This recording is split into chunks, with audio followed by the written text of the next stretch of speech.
If you've ever mentally berated yourself after having a hard day and thought, why can't I do what everyone else seems to be able to do?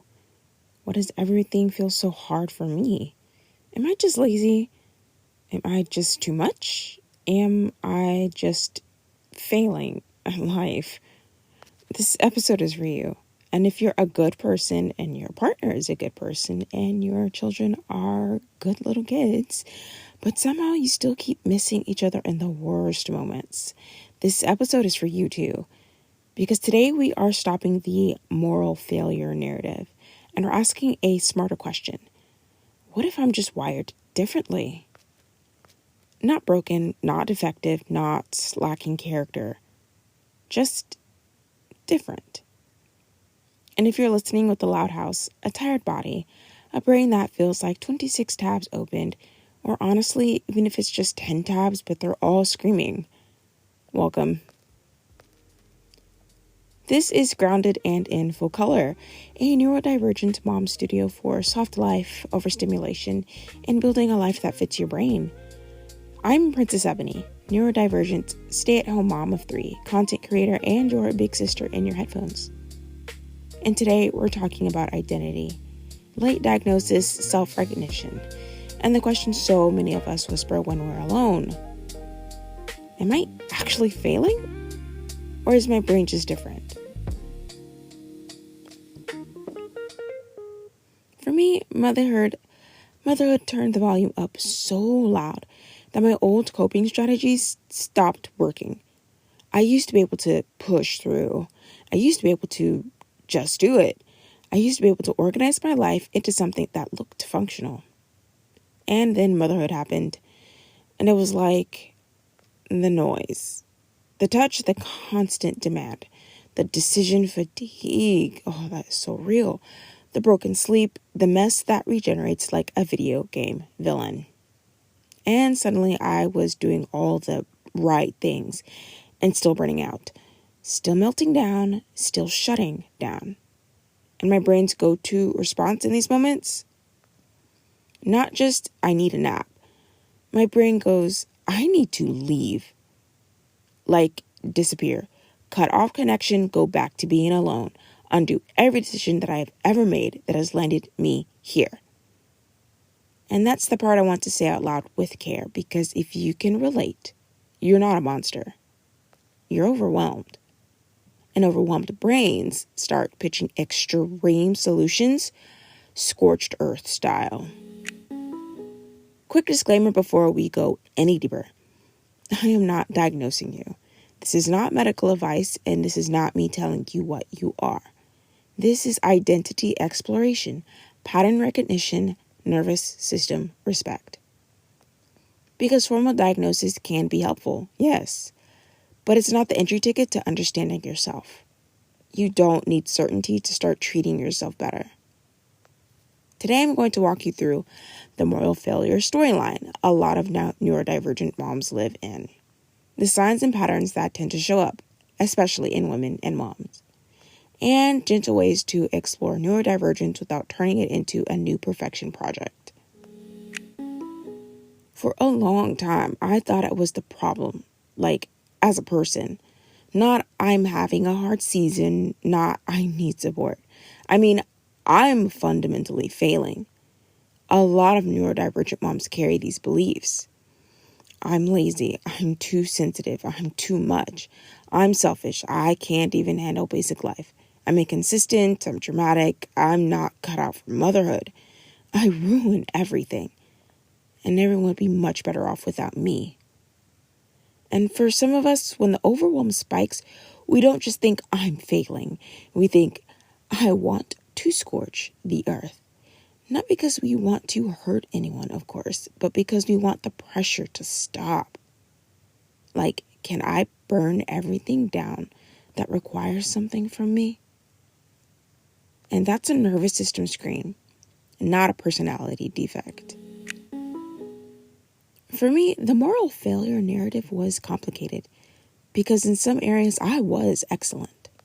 School, I lived and breathed structure, straight A student energy, identity-based achievement, And I knew how to follow rules and succeed inside institutions and systems.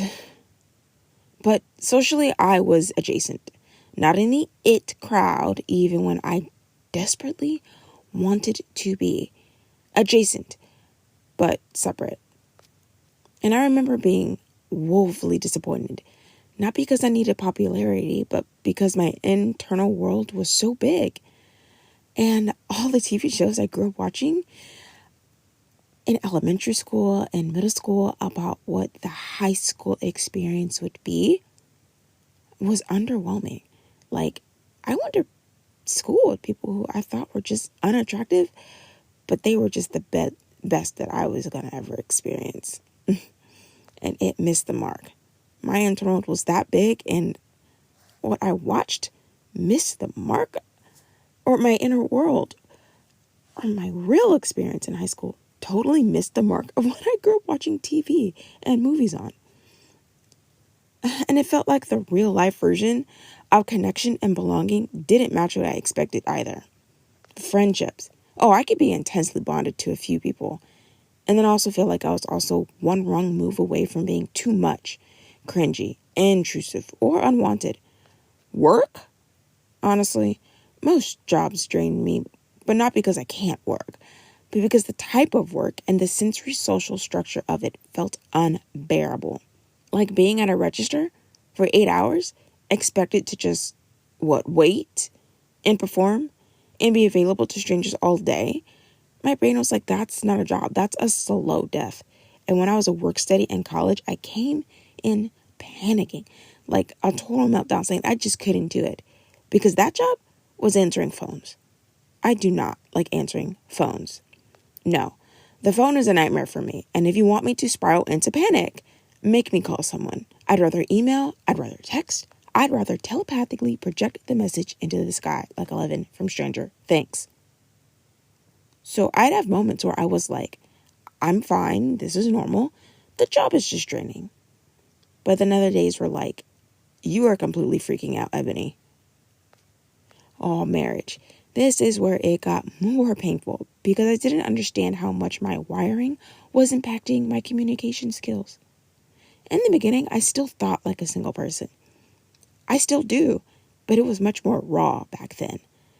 I did not naturally understand my husband's nervous system needs himself. I thought he was dramatic. I thought he was too sensitive. And I thought, why do you need acknowledgement? If I hurt you, just assume I'll do it. But for him, acknowledgement is regulation. And for me, it's sometimes not natural. Sometimes I did genuinely not hear him. Sometimes I did. And sometimes I ignored him. But only because my brain wanted the conversation to stop. Just drop right there off the cliff. So we'd get instant tension. And I didn't even realize I was creating the rejection. I apologize, honey. Oh, motherhood? Yeah. Motherhood is where I felt like the failure story reached full volume capacity. Because I was harsh on my parents growing up.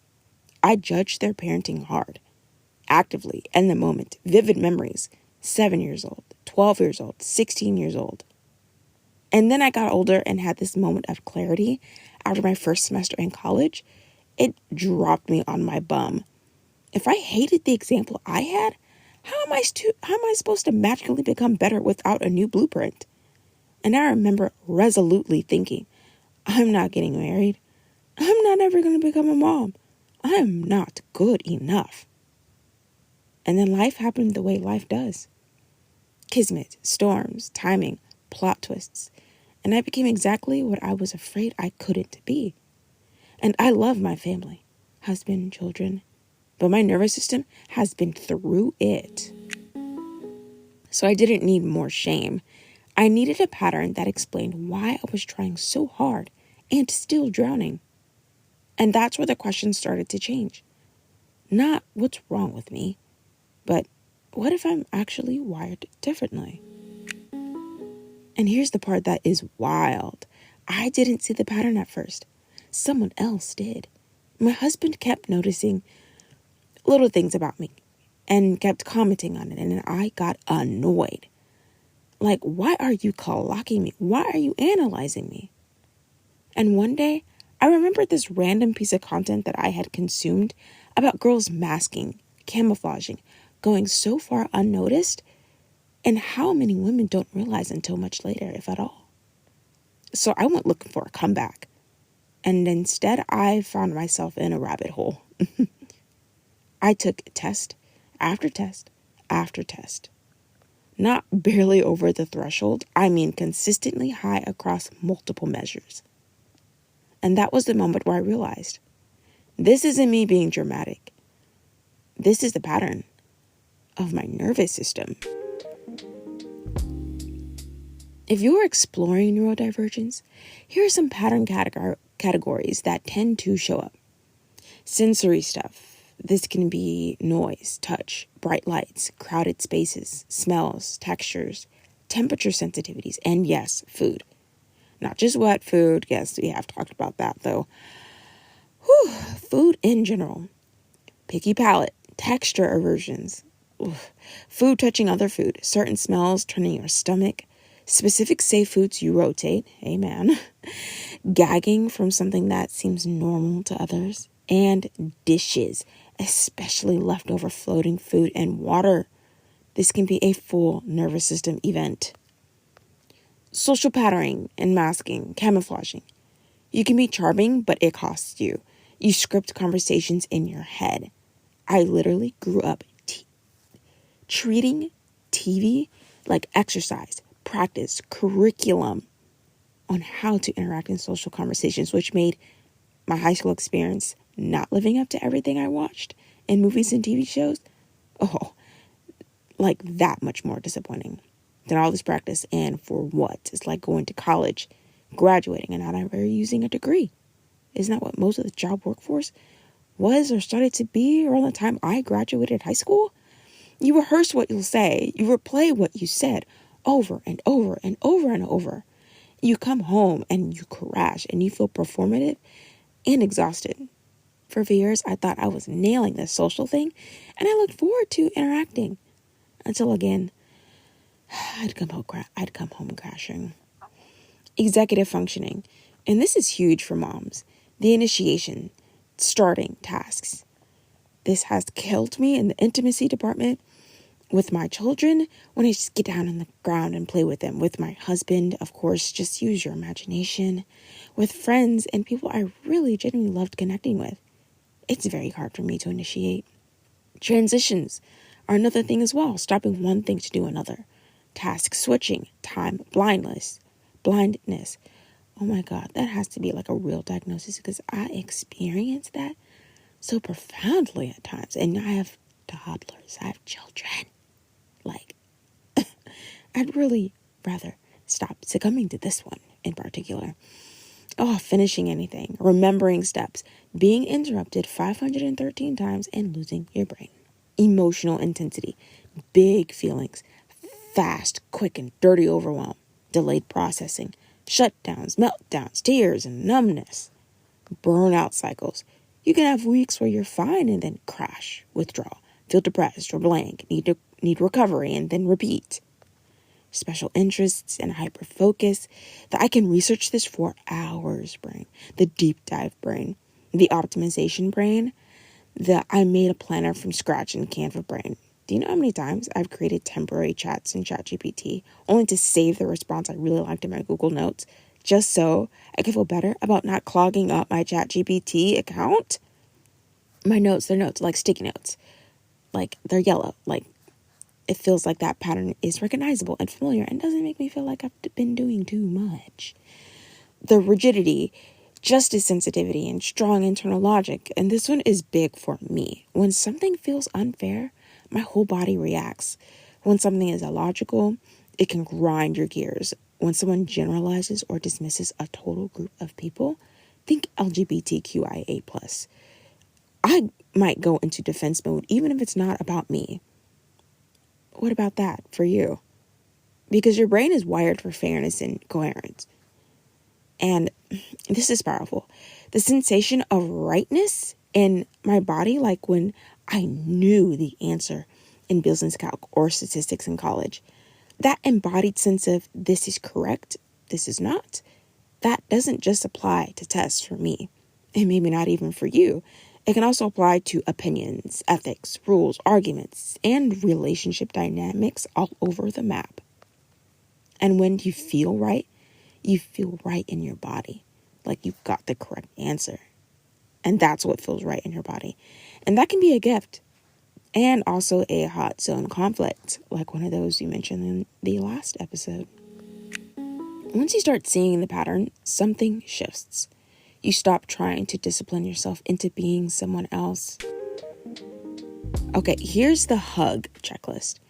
If you relate to a lot of these, it doesn't mean you're definitely anything, but it might mean your brain deserves a different lens. You might be wired differently if you could handle chaos until one tiny thing happens and you snap. Oh, I've done that and have needed to repair with my littles. You need recovery time after normal activities, grocery store, appointments, social events. You don't just get tired, you get flooded. You feel physical pain from sound, light, touch when overwhelmed. You hate being interrupted mid-task because you lose the whole thread of energy. You have a strong leave me alone reflex when stressed, even with people you love deeply. Your brain offers extreme solutions when overwhelmed. I should just disappear. Or that scorched earth thing we were talking about earlier. You just go mute or struggle to speak when your nervous system is overloaded. Yeah, every time I do this, my husband thinks I am doing it personally. You can't start a task until the conditions feel right. You have all the tools. You have all the knowledge, he says. Why can't you just go up there? I'm like, I don't know. I don't even have the words to put into why I don't do it. The conditions don't feel right. And I feel too much for requiring them to do so and perfectionist about it. You over-prepare, over-plan, over-research just to feel safe. You remake planners and systems over and over because you're chasing the one that will finally make your life just work. You swing between hyper-organized and totally scattered, sometimes in the same day. You crave routine but resist routine. You feel guilty needing alone time like oxygen, and you can't do tasks because someone is watching you. Sorry, dear. You avoid phone calls because they're venomous. You feel too blunt and get misread, especially in text. You know what you mean, but people hear something else. You've been told your tone is harsh when you feel neutral. You've been told you talk too much or explain too much, especially when anxious. You're sensitive to perceived rejection. You replay conversations and analyze what people meant. You are deeply emphatic, but emotionally exhausted. You mask so hard that you don't know what you're actually like anymore. You feel like you're parenting with no instruction manual built for your brain. You do gentle parenting, but you also have moments where you yell and then feel crushing guilt. Your nervous system can't handle constant access. The kids touching. Oh my God, kids touching. Husband needing confirmation, endless demands, and you struggle with food textures, smells, or food touching. You have other specific sensory hates. The wet food. Just gotta mention it again. The dishwater, sticky hands, certain fabrics, things not in their home, inside your home, like their place in the house. Everything's out of whack. And you get decision fatigue to the point that what's for dinner feels like an insult. I deeply apologize, dear. I haven't quite caught myself into not just breaking down at that. You feel your best when you have structure, predictable expectations, and clear rules. Like clarity, like strong, clear, simple clarity. Because you're a high achiever in some areas and stuck in others. And you haven't quite figured out the rhyme or reason to it, so that clarity really comes into play here. And you can be intensely loyal and bonded and then want to cut everyone off when overwhelmed. You have a justice streak and get activated by unfairness, hypocrisy, or lazy logic. You feel misunderstood often, more times than not.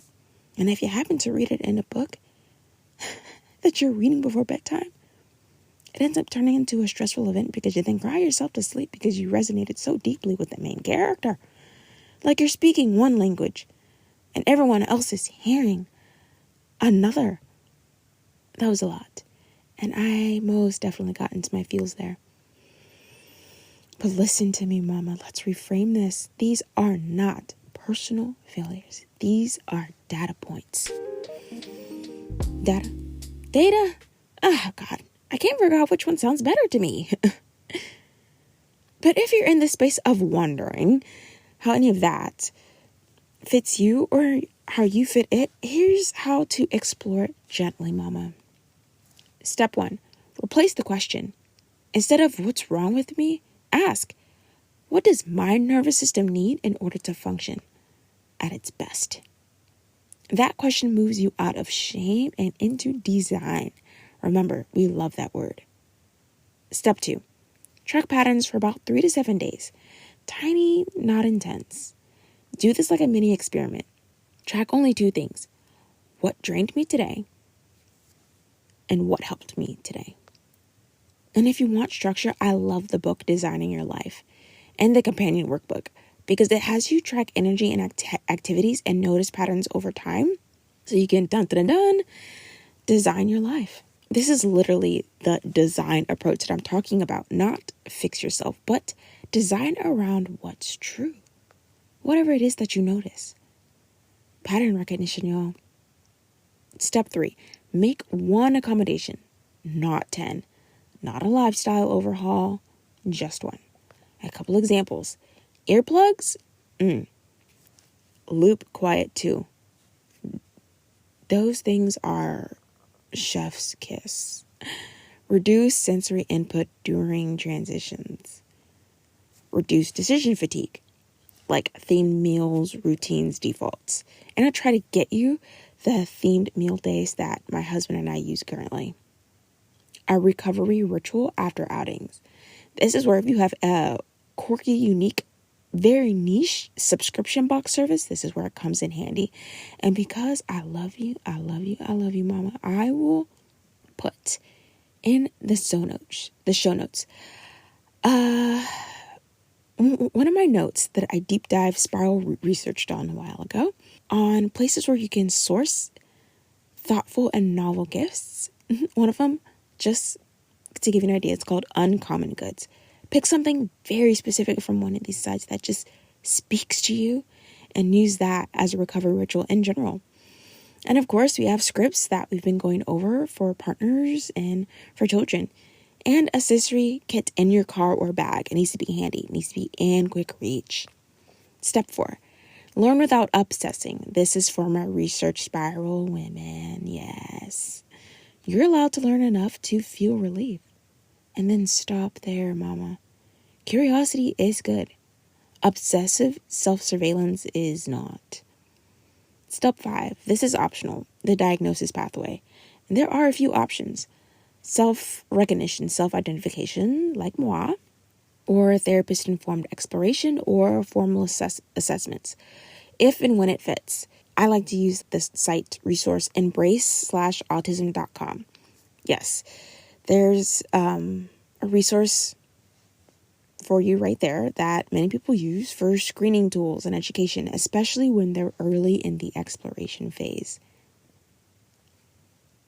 Now, you don't need certainty to start here. These are just some pointers, some grounding places for you to start treating yourself with respect. Now, here's your tiny challenge. For the next 3 days, or go big and do it for 7 if you want. Firstly, rate your nervous system once a day, 1 through 5. Secondly, write one sentence. Today, my brain struggled with. And thirdly, write one sentence more. Today, my brain was brilliant at. And if you want to share, please DM me or leave a comment about one thing you thought was a flaw, but that you now realize might just be a pattern. Because that's where the healing starts. Not the shame, clarity. And I love it. When I first started going back and forth with a particular friend who realized that he is experiencing male pattern autism and the little things that we have noticed over the years about ourselves. When I shared this with my husband, he was like, oh, of course, it's so clear now. You guys were a match made in heaven. Perfect friends. That's the clarity we're going for. Because there are some things I used to call myself, but now I know what they actually were. lazy, executive dysfunction, dramatic, flooded nervous system, selfish, legitimate regulation needs here, inconsistency, burnout cycles, too much. That was actually sensory intensity plus emotional depth, cold or detached. I have shut down because of overstimulation. Rude. That was actually bluntness plus tone mismatch and bad at life. That was just the wrong operating system for my environment. You can be autistic and empathetic. Okay, you can be autistic and social. You can be autistic and high achieving. You can be autistic and you're the parent. You're the mom, not the child. You can be autistic and not look like stereotypes. You're not too much. You're not broken. You're not failing. You might just be wired differently. And you deserve a life that fits your brain, mama. If this episode helped you, follow the show so you don't miss what's next. And if you want a softer place to process this in community, the Glow Board is here too. And if you want real-time support, where you can message what's happening in your life and have someone reflect, witness, and help you name patterns, I'm pretty good at that. My 1-week voice note support container is open. Your life doesn't need a new personality. It needs a design that fits your brain. So I'll go ahead and talk to you in the next one.